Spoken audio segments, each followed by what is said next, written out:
الرحيم الحمد لله به نستعين والصلاة والسلام على النبي صلى الله عليه وسلم وعلى آله وأصحابه أجمعين.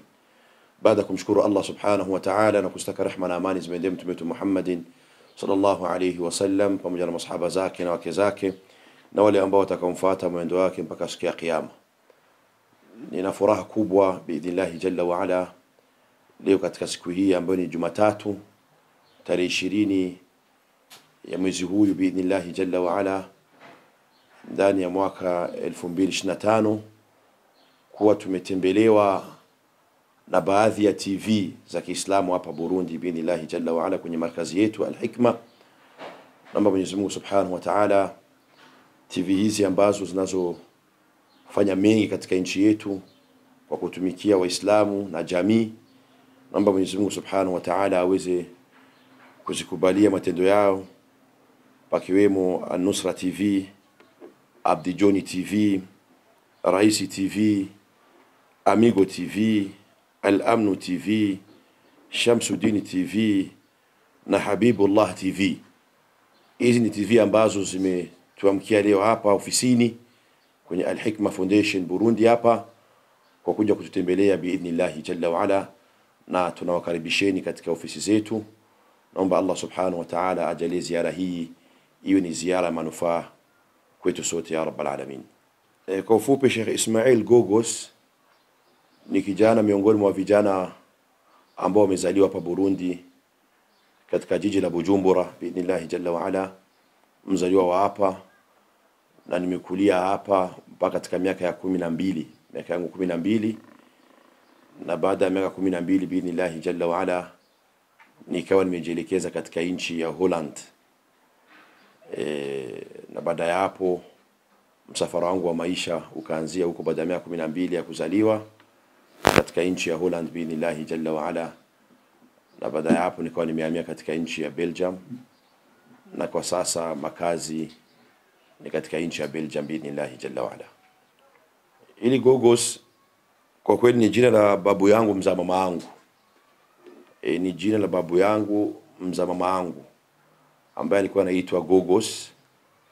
Alafu pia mjomba wangu ambaye ni mtoto wa kwanza mzee Gogos alikuwa anaitwa Ismail Gogos, na mimi nikapewa jina la mjomba wangu, bimaana moja kwa moja likafika linazoleka na mimi moja kwa moja hivyo kuitwa Ismail Gogos.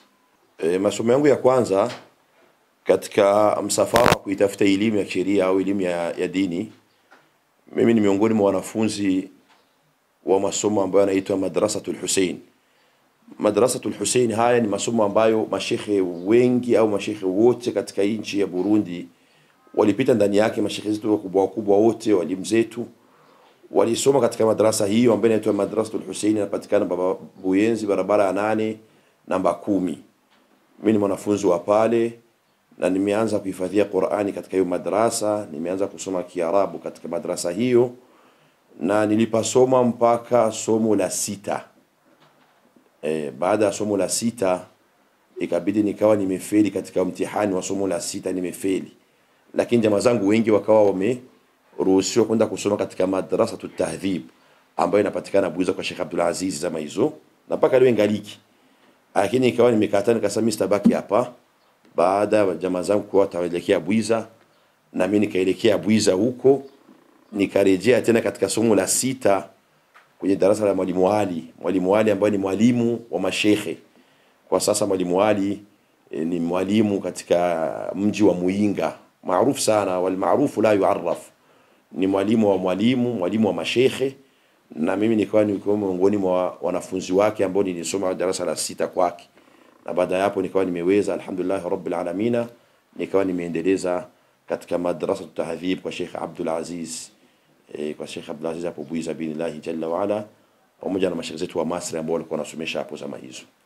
Katika zama hizo mtoto katika njia ya kuanza kuhifadhi Qur'ani mwanzo, kama kisi nimeeleza hapo mwanzo kwamba nimetoka niko mdogo miaka 12 naelekea Ulaya, lakini nimetoka Burundi nilikuwa sijahifadhi msahafu mzima, nilikuwa sijakamilisha, lakini juzu 12 zilikuwepo, kwa sababu katika miaka hiyo ya nyuma ningaliki hapa Burundi niliweza kushiriki musabaqat Malik Abdul Aziz ad-Dawliya litahfidh alquran hapo Saudia, pamoja na ndugu yangu Sheikh Mashaka Juma ambaye ni miongoni mwa sheikh wasomaji wa Qur'ani wazuri katika nchi hii.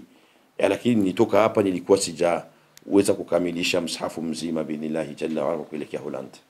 Safari yangu kuelekea Holland ilikuwa ni safari ambayo madhumuni yake ilikuwa ni safari naelekea katika nchi ya Libya. Nilikuwa naelekea kuiwakilisha nchi yangu Burundi katika mashindano makubwa ya kwanza ya Qur'ani International. Mashindano ya kwanza mwaka 2004 ambayo yameandaliwa na nchi ya Libya kwa kuwakusanya wasomaji wa Qur'an dunia nzima. Na mimi Burundi nikawa nimechaguliwa miongoni mwa hao watu au miongoni mwa vijana ambao watakaoelekea katika msafara huyo kwenda kuiwakilisha Burundi, na nikawa nimechaguliwa na Markazi Islami ambayo iko hapa Burundi hapa, pamoja mzee wetu ambaye ni Jamal Baghdad, ndio kiongozi wa marakizi zote za Kiislamu nchi ya Afrika zote. Akawa amenichagua mimi niweze kuiwakilisha Burundi katika nchi ya Libya. Lakini katika makadara yake Allah subhanahu wa ta'ala nikawa nimepita katika nchi za Ulaya huko.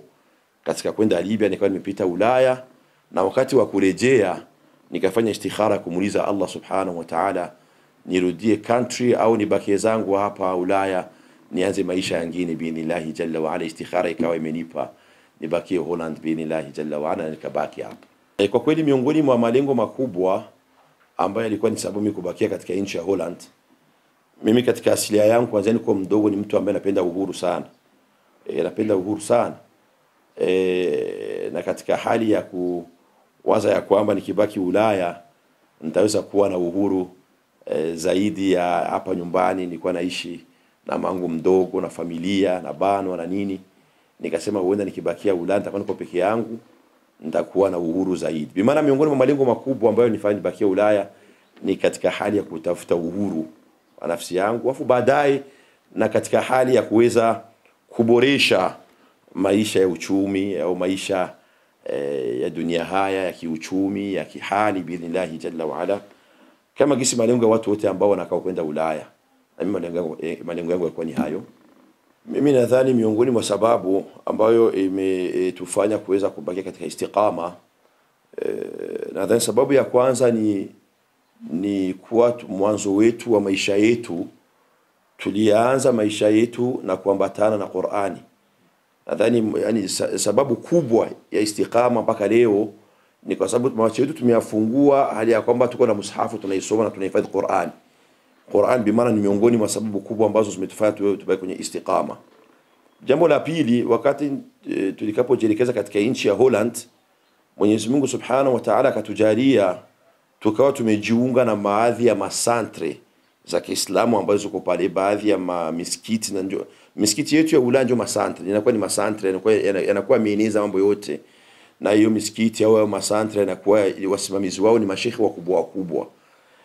Alafu na mimi Allah kanijalia, kitu cha kwanza ambacho nilifanya wakati nifika Holland, nilijielekeza moja kwa moja msikitini au katika masantre hayo, na mimi nikajiunga nao biidhnillah jalla wa ala, na nikaanza marhala ya pili katika hali ya kwanza kuitafuta elimu ya dini katika santre hizo Ulaya biidhnillah jalla wa ala, hasa katika nchi ya Holland. Kweli namshukuru Allah subhanahu wa ta'ala kuona amenipa fursa ya kuweza kuitembelea nchi ya Oman. Nchi ya Oman, fadhila zake ndani za hadithi ya Mtume sallallahu alaihi wasallam ni fadhila ambazo ziko wazi sana, ya kwamba Mtume aliwasifu watu wa Oman kwa ukarimu wao, aliwasifu watu wa Oman kwa tabia zao, aliwasifu watu wa Oman kwa akhlaq zao. Hata kabla ya Uislamu ni miongoni mwa watu ambao waliopokea Uislamu kwa kiurahisi sana pindi Uislamu ulikowafikia biidhnillah jalla wa ala. Na ukarimu wao ni ukarimu ambao unajulikana dunia nzima, na unajulikana kwa kila ambaye anayekwenda katika nchi ya Omani, gisi anavyopokelewa, gisi watu wa Omani tabia zao ni nzuri. Wa Omani kila nafasi ambapo utakapowakutana katika nchi zote, hata Ulaya, Warabuni, ukikutana nao unaona huyu ni Muomani, tabia zake zinakuashiria moja kwa moja ni Muomani. Bimaana sababu kubwa baada ya kupata sifa zote za Omani hizo, alafu Allah kanijalia biidhnillah jalla wa ala nikapata mwaliko wa harusi ya familia miongoni mwa familia za Kiomani, familia zetu, ndugu zetu ambao ni wakaribu sana, familia ya Suleiman ibn Muhammad al-Harithi, familia ya Anti Azza binti Said al-Ma'mariyah, Hizi ni familia ambazo na familia za Kisharji ambazo zilikuwa zimeoana ndani yake, wakawa wamenipa mwaliko rasmi wa kuweza kuhudhuria katika harusi hiyo biidhnillah jalla wa ala, na mimi ikawa ni fursa kubwa sana ya kuweza kuitembelea nchi ya Oman. Maana malengo makubwa ya ziara ilikuwa ni mwaliko rasmi wa kwenda kuhudhuria hafla azifaf, hafla ya harusi ya familia hizo ambazo ni familia kubwa katika nchi ya Omani. Alafu malengo mengine kwenda kukutana na ndugu zetu ambao wako pale Omani wengi sana, ambao wamezaliwa Burundi, wameishi Burundi, tumeishi nao, wazee wetu, kwenda kukutana nao biidhnillah jalla wa ala, na huenda katika safari unakwenda na malengo mengi tofauti. Hayo yalikuwa ni machache miongoni mwa malengo ambayo ilikuwa ni ya ziara kwenda Oman. Kwa kweli katika kama gisi yule kavyozungumza, ziara zangu nyingi ambazo ninazifanya zinakuwa ni ziara ambazo zina malengo mengi tofauti ndani yake. Na miongoni mwa malengo hayo ambayo yananifanya mimi safari zangu niweze kuzungumzia, huwa napenda kuzungumzia sana maendeleo ya jamii yetu ya Kiislamu, maendeleo ya nchi yetu biidhnillah jalla wa ala, na kuifanya nchi yetu iweze kujulikana katika hizo nchi ambazo tunazotembea ndani yake. Na miongoni mwa malengo pia vile vile tuliweza kuwafahamisha Waislamu ambao ni wa Omani wenye kuishi katika zile nchi.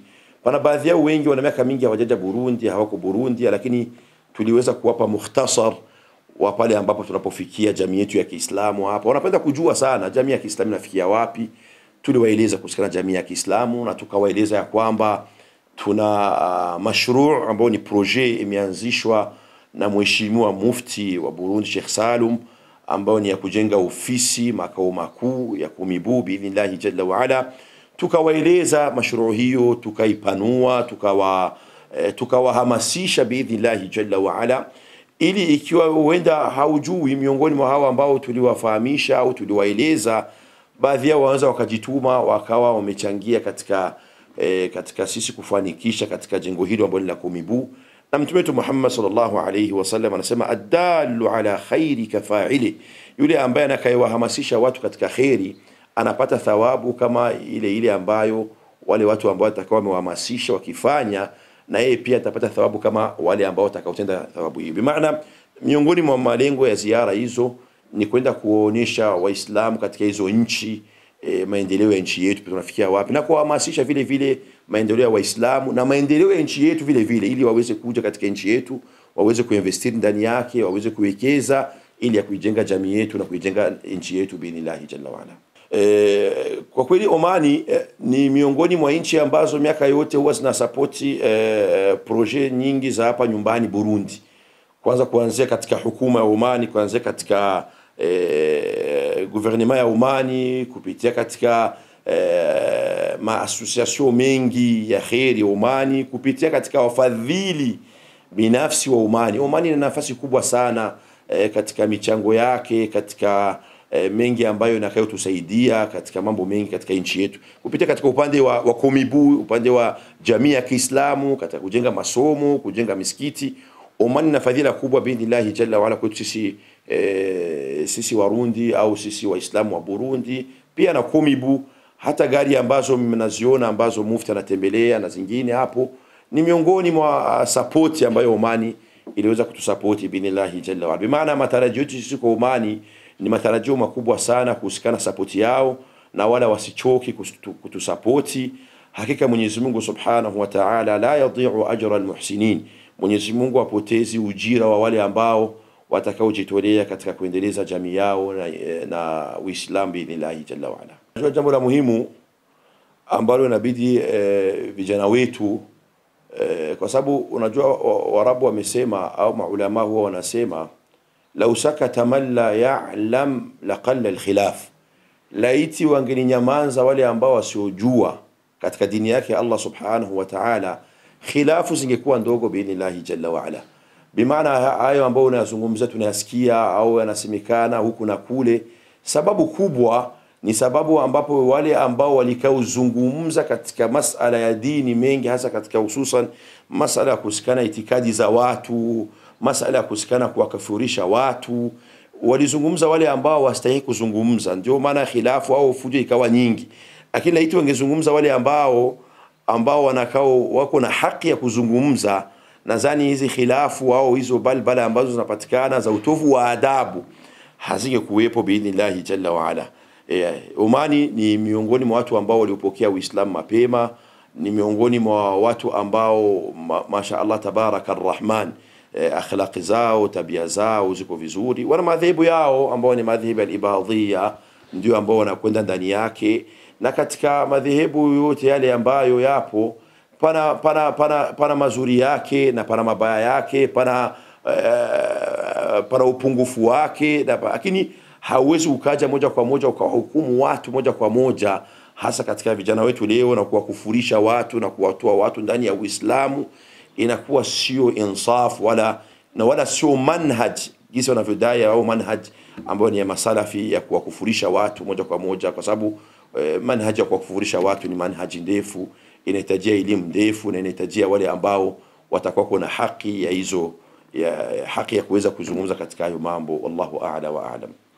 Kwa kweli, kabla ya kumaliza kikao chetu hichi biidhnillah jalla wa ala pamoja na TV za Kiislamu hapa Burundi, nitakuwa mwizi wa fadhila ikiwa kama pana baadhi ya watu siwezi nikawataja wala nikatoa shukrani zangu kwa wenyewe. Na Mtume wetu Muhammad sallallahu alaihi wasallama ametuambia, man la yashkuru nasi la yashkuru Allah, yule ambaye hatawashukuru binadamu hata Mwenyezi Mungu subhanahu wa ta'ala hawezi kumshukuru. Nimependa kwa kweli katika mimbari hizi ambazo ni mimbari za media niweze kuwashukuru wale ambao walikaoniarifu katika mahfali yao biidhnillah jalla wa ala, na wale ambao walikaonipokea mapokezi ambao ni ya kifalme, wale ambao walituonesha mapenzi ambayo sio ya kawaida, wale ambao walikuwa nasi katika msafara wetu mpaka mwisho biidhnillah jalla wa ala, ambaye ni Sami ibn Suleiman al-Harithi, Suleiman ibn Muhammad al-Harithi,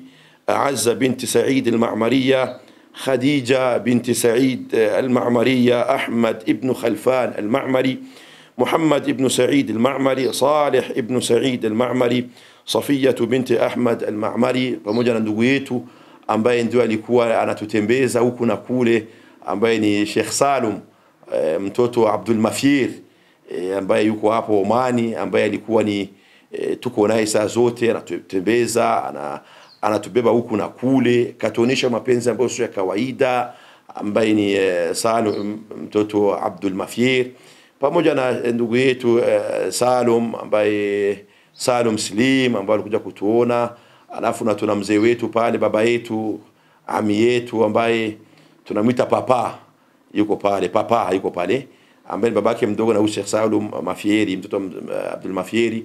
Hawa ni watu na wengine ambao huenda siwakumbuki wala majina hayanijii. Hawa ni watu ambao walitupokea mapokezi ambao ni mapokezi ya kifalme. Naomba Allah subhanahu wa ta'ala aweze kujalia yote katika mizani mema zao biidhnillah jalla wa ala. Kwa kweli nimetaka kutoa kwanza shukrani zangu za dhati mara nyingine kwa shekhi wetu, ndugu yangu ambaye nimesoma naye, Sheikh Mubaraka Mufti. Sio jamani, jamaa wa mtoto, ni rafiki wa, ni mkubwa wangu kidogo, lakini ni rafiki wa mtoto ambaye tumesoma naye katika madrasa tahdhib, ambaye kwa sasa anapatikana katika nchi ya Dubai, na ni miongoni mwa wenye wanaharakati wakubwa katika nchi ya Dubai katika jamii ya Kirundi. Mufti Mubarak, naomba Mwenyezi Mungu subhanahu wa ta'ala ajalie yote katika mizani mema yake ya rabbal alamin, ambaye ametufungulia kikao chake hicho ambacho nakutana Warundi, tukakusanyika pale na tukayatoa maelekezo na mawaidha na da'wa, na kuelekeza Waislamu tena vile vile ambao ni Warundi wanaishi katika nchi ya Dubai, kuwahimiza namna gani watakavyokuja katika nchi yetu tena kuja kuinvestir, namna gani watajikamata katika hizo nchi, kwa sababu mwisho wa maisha yao Dubai ni Burundi. Na tukawahamasisha vile vile kusikana jengo la Komibu binillahi jalla wa ala, ambalo ni jengo la umma, sio jengo la mtu, sio jengo la mufti, sio jengo la kadhi, sio jengo la shekhe fulani, ni jengo la umma, ni jengo ambalo linakuja kuwakilisha umma wetu biidhnillah jalla wa ala, kuheshimisha umma wetu. Tukawahamasisha waweze kujitolea, watoe mali zao, waagize dirhamu ili ya kuweza kuchangia na kuhamasisha katika maendeleo ya jamii yetu biidhnillah jalla wa ala. Safari yetu ya Dubai ilikuwa ni safari nzuri biidhnillah jalla wa ala, na mimi mara nyingi huwa nasafiri katika nchi ya Dubai, lakini mara nyingi na kama nimezungumza, safari zangu zinakuwa zina malengo mengi ndani yake. Lakini safari ya Dubai sikwenda rasmi eti madhumuni nimeitwa kwenda kutoa muhadhara. Hapana. Safari yangu ya Dubai ni safari ya biashara, ni safari ya kwenda kupumzika, na vile vile ilikuwa ni safari ya kidawa, kwa sababu napata fursa ya kuweza kukutana na ndugu zangu Warundi na kuweza kuhamasisha kusikana nchi yao na kusikana maendeleo yao biidhnillah jalla. Lakini mapokezi yalikuwa ni mazuri, tansiki inakuwa ni nzuri, na kwa nafasi ambapo ninafikia wanakuja kunichukua, wanatubeba, wanatuleta, wanatukirim biidhnillah jalla wa ala. Natoa fursa hii ya kuwashukuru ndugu zangu wote ambao wako katika nchi ya Dubai. Mwenyezi Mungu Subhanahu wa Ta'ala wajalie na waendelee, na wala wasiishie hapo biidhnillah jalla wa ala. Hakika Mwenyezi Mungu Subhanahu wa Ta'ala apotezi ujira wale ambao wenye kuyafanya mema.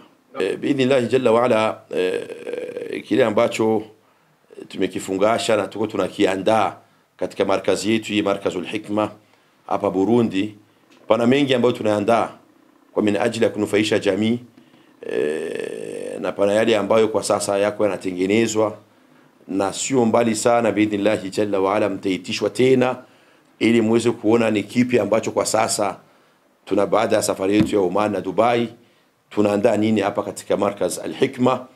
Ni jambo letu ambalo linaandaliwa na litakuja karibuni biidhnillah jalla wa ala, litakuja wazi, na mtaitwa tena kwa mara nyingine kwa kuweza kulitangaza na kuliweka wazi biidhnillah jalla wa ala.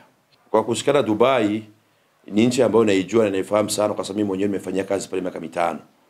Nilikuwa na kampuni pale ya marketing zaidi ya miaka 5. Nilipaika Dubai, napatembelea sana, kazi zangu nyingi ziko pale. Kwa kweli na saha yangu kubwa kwa vijana wetu ambao wanatoka Burundi wanaelekea Dubai ni kwamba cha kwanza wasafishe nia zao ya madhumuni yao wenyewe ya kwenda kufanya kazi Dubai. Wasafishe nia zao biidhnillah jalla wa ala. Jambo la pili, ningewapa nasaha ya kwamba pindi utakapofika katika vile viwanja, kwa sababu sisi ni watu ambao tuliotangulia katika viwanja, miaka mingi tunaishi nje huko, wajitahidi malengo yao, yani mission zao na vizio zao, malengo yao ambao wanayatafuta na muono wao ambao kiliwabeba kule viwe wazi sana. Yani wajitahidi mission na vision ziwe wazi sana, kwa sababu zile nchi kabla haujaenda ndani yake, tuzungumzia Dubai na Dubai ulama moja, kabla haujaingia ndani yake, yale ambao unakuwa unayasikia na pindi unakapoingia katika zile nchi ni mambo mawili tofauti. Unakutana reality ya maisha, reality ya gisi ulikuwa unawazia tofauti. Bima tujipange biidhnillah jalla wala kuwa na malengo ambayo yatakuwa kuwazi, yatakusaidia wewe kuweza kubaki katika msimamo na kujua unatafuta kitu gani. Hayo tu ni machache ambayo nimetaka niwape, kwa sababu bila malengo, bila mission, bila vision, bila kujua unataka nini, unaelekea wapi, utakaa miaka mingapi pale, utajipanga aje, itakusumbua, kwa sababu ni nchi ambazo ziko katika speed kubwa. Nchi za Dubai, Ulaya, ni watu wanatembea katika speed kubwa biidhnillah jalla wa ala. Inabidi ujitambue na ujue unataka kitu gani, na biidhnillah jalla wa ala mafanikio yapo, maendeleo yatakuwepo biidhnillah. Huenda sio katika muda ambao utakuwa umetarajia wewe, lakini katika muda mrefu biidhnillah jalla wa ala unaweza ukajipanga na ukatafuta kitu kinaitwa fundi de marage. Fundi de marage ya kuja kuanzia maisha nyumbani, inawezekana inshallah. Kwa kweli natoa tena shukrani za dhati, wala sina cha kuwalipeni isipokuwa Allah Subhanahu wa Ta'ala atawalipeni kwa juhudi ambazo mnazozifanya katika nchi hii na katika jamii yetu biidhnillah jalla wa ala.